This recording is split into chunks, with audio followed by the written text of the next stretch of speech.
Getting your home renovation done right means knowing how to avoid common pitfalls and stay sane through the chaos. So, here's the deal. First, always get a solid plan before you start swinging hammers or picking paint colors. You want to know what you're aiming for, right? Next, set a realistic budget and then add a little extra because stuff always costs more than you think. Don't rush it. Good things take time, and trying to speed through can mess everything up.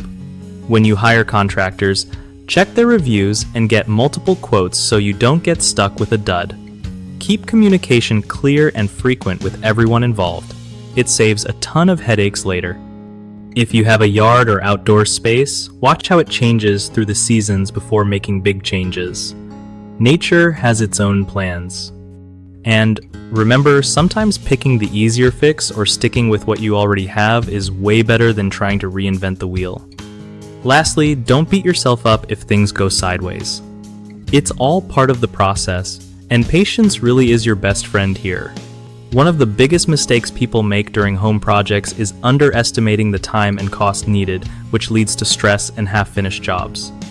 Fix this by multiplying your initial estimates by at least 2 or 3 to give yourself breathing room. Another common issue is poor communication with contractors, causing misunderstandings and delays. Solving this means having clear written agreements and checking in regularly. The third big problem is trying to do everything yourself without the right skills or tools, which can cause damage or safety risks. The fix here is knowing your limits and hiring pros for tricky parts. BigHomeProjects.com helps homeowners find trusted local contractors who actually know their stuff and can get your job done right. For contractors, it's a great way to connect with real clients looking for help, so everyone wins and projects get done without the usual drama.